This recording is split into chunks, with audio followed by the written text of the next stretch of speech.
Atuante em casos conhecidos como Suzane von Richthofen, Comandante Ubiratã e Marcos Matsunaga. Lembra o que foi picotado ali pela esposa? Então, com uma salva de palmas, vamos receber aqui Ricardo Salada! Muito bom, Ricardão. Legal você estar aqui. E a galera com certeza deve estar querendo saber muita coisa sobre não só esses casos, mas como é que foi na tua cabeça ser um perito? Tipo, você acordou de manhã e falou, vou ser perito. Não, eu tinha um tio, que havia sido delegado, e falava para mim, olha, vai ser perito, é facinho, é tranquilo, você faz os teus plantãozinhos, depois tem os laudinhos. Tudoinho, né? É facinho. Assim, nossa, é super tranquilo. Aí, tipo, quem sabe, né? Aí entrei para a carreira, para perito criminal, prestei concurso, fiz academia de polícia e na designação ao término da academia, eis que, de surpresa, eu estava destinado para trabalhar no DHPP. Então foi assim, que é a Delegacia de Homicídios e de proteção à pessoa. Proteção à pessoa. Quando você fala academia de polícia, você vira policial civil? Nada a ver. Não, é que assim, quando eu prestei o concurso, era policial civil. Certo. Tá? Hoje existe uma independência administrativa, então é polícia técnico-científica. Tá. Então houve uma certa... Que é aquele cãozinho, né? O símbolo, não é aquele um cãozinho olhando com nada a ver? Não. Aquele é o... Nada a ver. Tinha a época era um microscópio, não sei o quê. Então hoje existe a Superintendência de Polícia Técnico-Científica, que abrange as carreiras do perito criminal, o fotógrafo técnico-pericial e do desenhista técnico-pericial. Entendi. São essas três carreiras técnicas que estão... Isso agora. Mas antes você tinha que fazer academia de polícia. Não, de qualquer forma se faz academia de polícia. Mas você não recebe uma patente policial.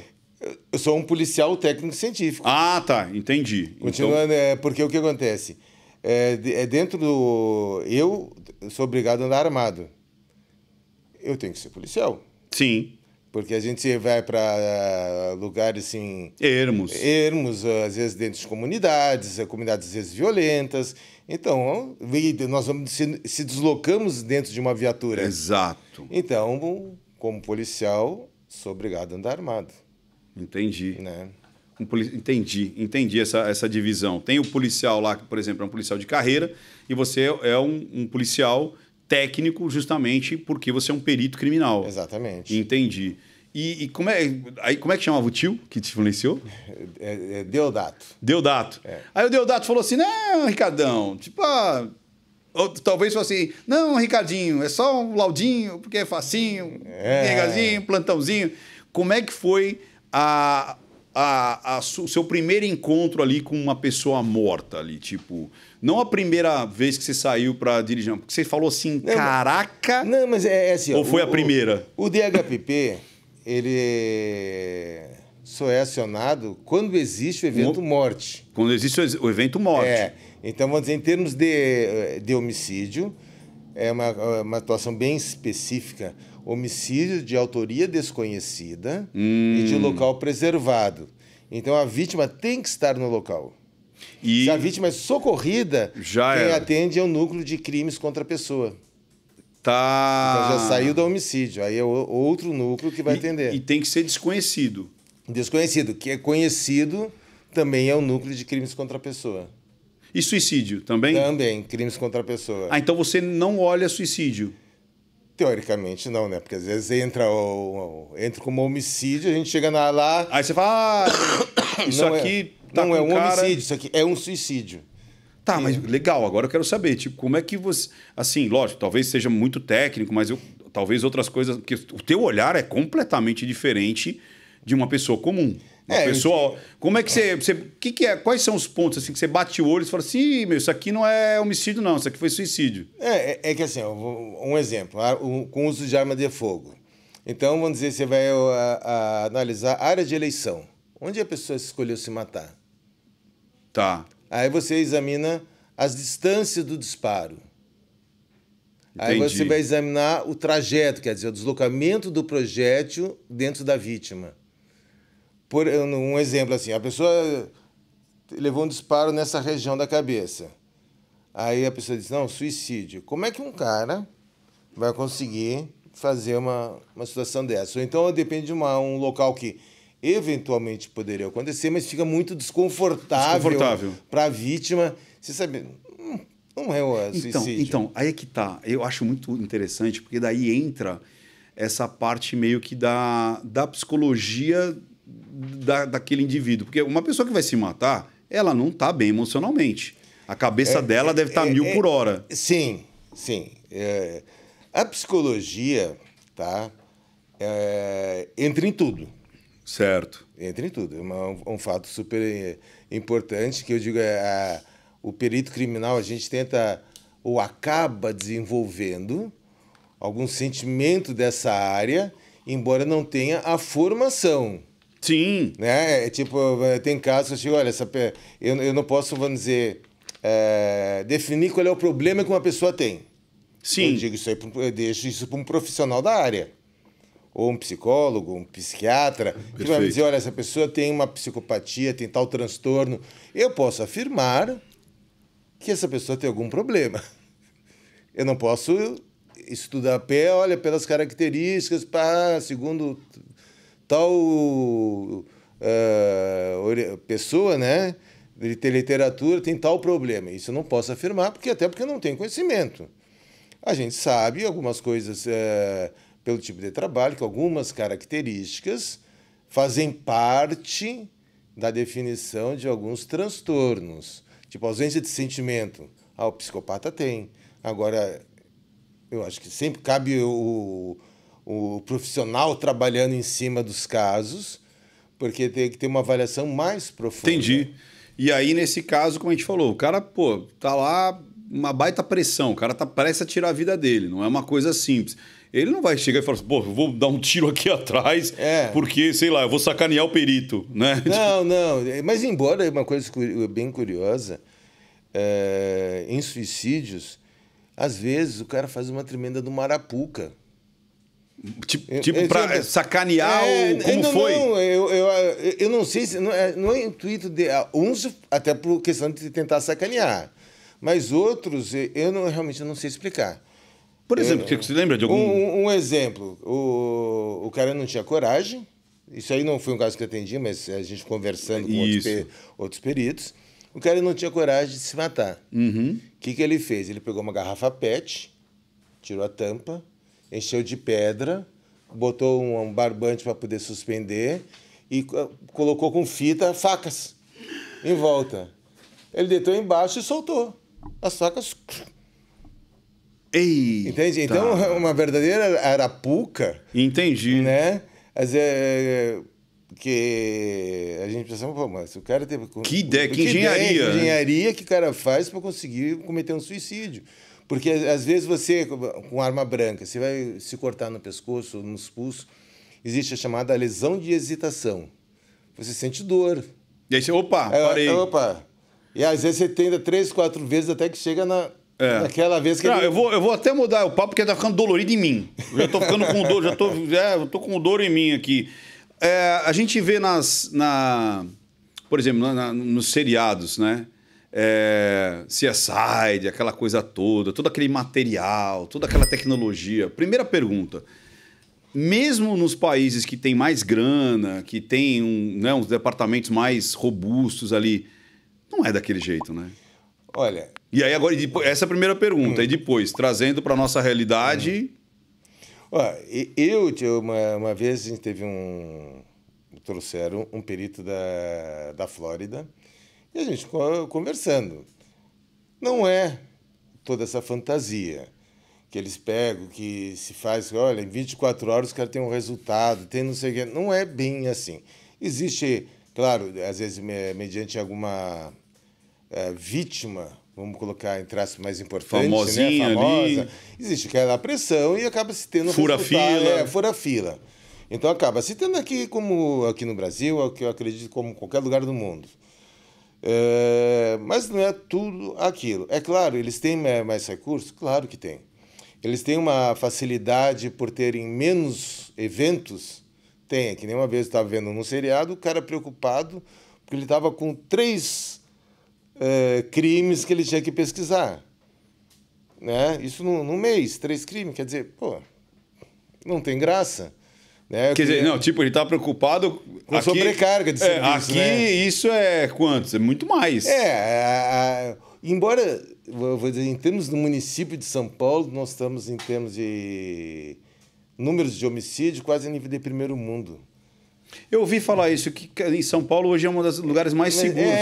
A gente não tem essa sensação, mas hoje São Paulo é um dos lugares mais seguros em termos estatísticos, né? Em termos de homicídio, a gente está em torno de 5, 6 mortes por 100 mil habitantes, ano.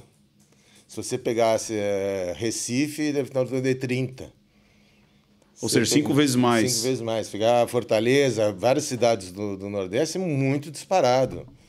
Então, vamos dizer, a cidade de São Paulo, em termos de homicídio, nossa, está muito bom. Claro que tem parte de furto, roubo e outros crimes que está elevado. Mas em termos de homicídio... Eu diria assim, ó, que o DHPP, na média, deve estar um pouco menos de 2 crimes de homicídio por dia. 2 por dia. Tá? E final dos anos 90, início dos anos 2000...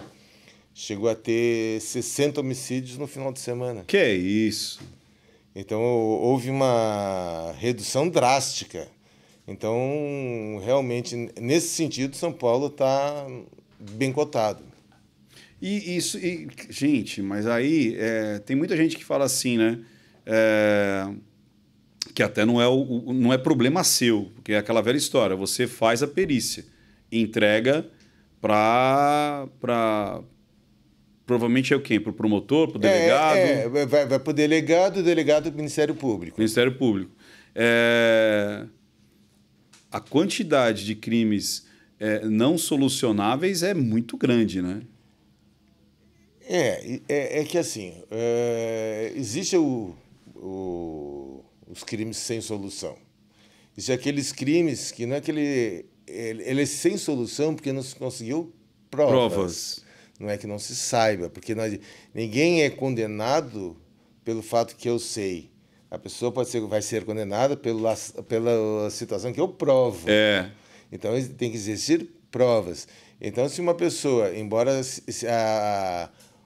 tudo leva a crer. Tudo leva a crer, mas não condena ninguém. Mas não tem prova. Isso aí não condena ninguém. Porque, pode deixar. Porque não tem prova. Sim. Ninguém pode ser condenado por isso. É aquela velha história, nossa, tudo leva a crer que... a gente pode falar de um aqui, que a gente falou, o comandante Ubiratã. Sim. Tudo levava a crer que era a namorada. Sim, exatamente. Não é? Exatamente. E só que ela foi absolvida. Sim, porque aí falta a prova, né? A prova técnica e a prova da investigação propriamente dita. Então você tem que ter os dois convergindo para o mesmo ponto. Agora, no momento que faltou a prova... Nossa, eu vou entrar depois num caso aqui, mas não quero entrar agora não, que eu quero fazendo esse prólogo aqui que está bem interessante. No caso, eu pensei em 2 coisas aqui. Primeiro, o tal do crime perfeito. Você já pegou um caso que tentaram burlar a perícia? Sim, uma das situações que acontecem são as chamadas fraudes processuais. Né, onde você altera a cena do crime com o objetivo de enganar a perícia, o corpo policial. Então, isso aí é um crime chamado a fraude processual. Eu diria assim, o crime perfeito, primeiro o conceito. O que é um crime perfeito? Aquele crime que seja planejado para uma execução e ele seja perfeito de forma que o autor consiga sair ileso. Porque existe aquele que o pessoal chama o crime perfeito, aquele crime ocasional. Se você passar num lugar que não tem câmera e aconteceu, você matou alguém... Não vai ser solucionado, mas é um crime perfeito? Não, porque ele não foi planejado. Concordo. Né? Tipo, no caso da Susana von Richthofen. Eles planejaram para sair ilesos. É verdade. Né? Nossa, e pior ninguém planeja, faz um planejamento para ser preso. Sim. Então você planeja de uma forma, olha, bolei o crime perfeito, nós vamos fazer assim, assim, assim, e não vai ter nada que vá condenar a gente. Esse é o objetivo do crime perfeito. Você acha que por isso que alguns crimes chamam mais... O que chama a atenção? É a violência do crime, é o ser inusitado, ou a pessoa ter grana e ser famosa? Eu acho assim, claro, a violência do crime. Eu acho que é um conjunto. É um conjunto. Né? Porque você pega assim, uma classe de elite, alguém ser uma vítima, isso aí choca os meios, porque é o seguinte, tá vendo o crime chegar mais perto. Tá quer dizer, aquela velha história, o cara periférico, o pobre morrer, morre todo dia. Só morre lá, não morre aqui, não me agride, não me atinge, não chega para mim. Agora, no caso, que de repente foi uma família, claro, não vamos dizer assim uma Mas família, é tipo assim, tradicional, num bairro bacana. Classe média alta com a sua influência dentro da sociedade. Que às vezes tem essas ruas, por exemplo, se a gente falar que é bem antigo, né? Por exemplo, da Rua Cuba. Pô, ali é Jardim... Sim. Como é que chama? Jardim América. Não é isso? Sim. Então, nossa, chegou aqui no... E lá, normalmente, no Jardim América, no Jardim Europa, praticamente cada casa tem uma casinha ali de... Então, ali é como se ali fosse uma ilha de fantasia. Isso! Né? Aí no Richthofen, era uma ilha de fantasia. Eles eram da sociedade paulistana dentro de um nicho, sim. Porque o Manfred,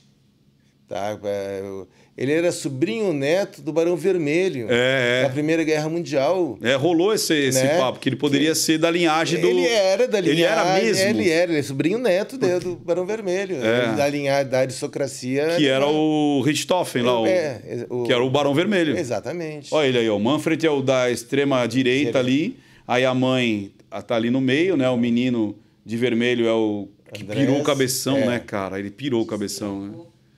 E a menina ali, a Suzane. Que doideira, né, gente? Então, no momento que, vamos dizer, você pega e o crime chega, perto, vamos dizer, vamos colocar assim, da sociedade, de uma elite, e chega de uma forma tão brutal, foi um espancamento das vítimas, e ainda pior, pelos filhos, pelos parentes. Então, foi vários... itens que agridem o conceito da sociedade. É o conceito família, é o conceito da sociedade, o conceito de segurança. Então, de repente, esse caso, ele associou tudo. Saquei. É como você fala, é um conjunto. É um conjunto. Às vezes é a agressividade junto com aquilo que chega perto da elite, não é uma coisa comum. Sim. Dos noticiários, como a gente via ali no... Nem sei se existe mais, né? Como é que chama aquele jornal que torcia e saia sangue lá? O Diário Popular, né? Popular. Diário Popular. Fulano encontrou decapitado. E eram uns crimes... bárbaros. Então, assim, a título de curiosidade... Você começou nessa época aí, Ricardão. Você é das antigas. Não, eu tô na época que o Gil Gomes estava na rua. Gil Gomes lhes diz. Né? No dia da reprodução simulada da Suzane, que tinha 500 pessoas, repórteres da mídia, no mesmo dia foi feita uma reprodução simulada de um caso semelhante em Parelheiros. Não tinha nem mosca querendo ver. Por quê? Lá não vai rolar pauta. Lá não dá pauta. Lá é um caso que lá pode acontecer. Lá é comum, não é uma atrocidade. Caceta, até a morte tem rótulos, né? Esse aqui vale mais, esse aqui vale menos. Para noticiar. A imprensa faz isso. Na verdade, a mídia e as pessoas... Sim. A gente também acho que recebe uma cultura dessa importância. E não a importância da vida. Né? Que uma pessoa foi morta igual. E por que um é mais importante como... fora a posição dele, fora o trabalho, mas a posição dele como ser humano.